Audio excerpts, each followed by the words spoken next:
condoned in this area as well. At best, it signals that no one is watching. This is the heart of the broken windows theory.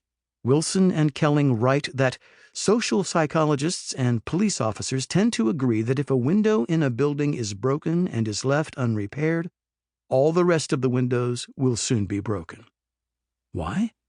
Because the message being sent out by a broken window, the perception it invites, is that the owner of this building and the people of the community around it don't care if this window is broken.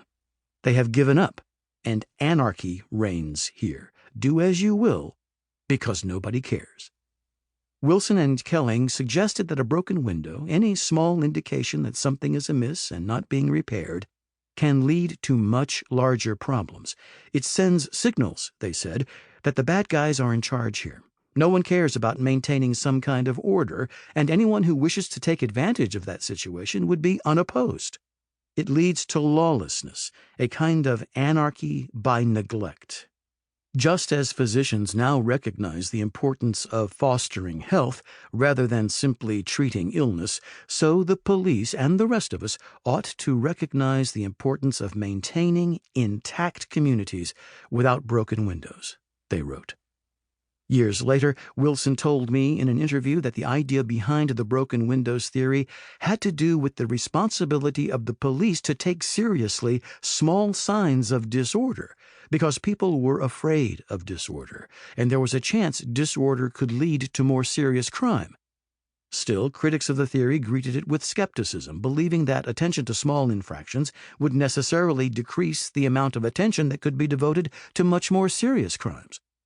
The same objection, in slightly less genteel verbiage, was raised in 1994 when Rudolph Giuliani, the newly elected mayor of New York City, announced his intention to eliminate graffiti on subway cars and move the hookers and pimps out of Times Square to make Manhattan more family-friendly. Critics practically laughed in Giuliani's face, intimating that the law and order mayor, who had been elected based largely on his experience as a U.S. attorney for the New York area, was dealing with the small crimes because he knew he couldn't contain the larger ones. They were proved wrong. Giuliani and his new police commissioner, William Bratton, believed that if they sent out clear signals to criminals and to New York's citizenry generally, that a zero-tolerance policy would be applied to all crime in the city, the result would be a safer, cleaner city. And the statistics bore them out. Over the following few years, the number of murders, assaults, robberies, and other violent crimes all went down dramatically. And it had all started with graffiti on subway cars. I can hear you asking, what does that have to do with my business? It's all about crime and criminals. That same theory is applicable to the world of business. If the restroom at the local Burger King is out of toilet paper, it signals that the management isn't paying attention to the needs of its clientele. That could lead the consumer to conclude that the food at this restaurant might not be prepared adequately, that there might be health risks in coming here, or that the entire chain of fast food outlets simply doesn't care about its customers. It can also lead to other, even more damaging conclusions.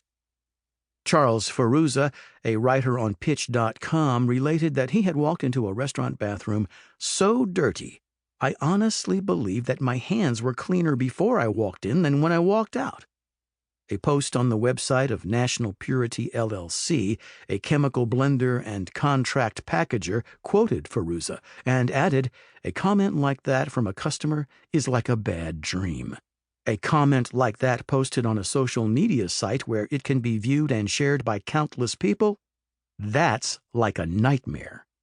According to a survey by Harris Interactive cited in the post, 94% of respondents would avoid a business if they had a negative experience in an unclean restroom. That in itself would be enough to give any manager second thoughts about neglecting this aspect of a customer's encounter with the restaurant.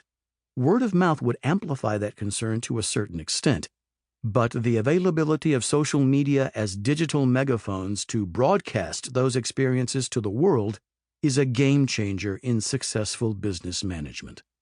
Cell phones have become game changers in a number of realms, including law enforcement. Protests erupted in 2020.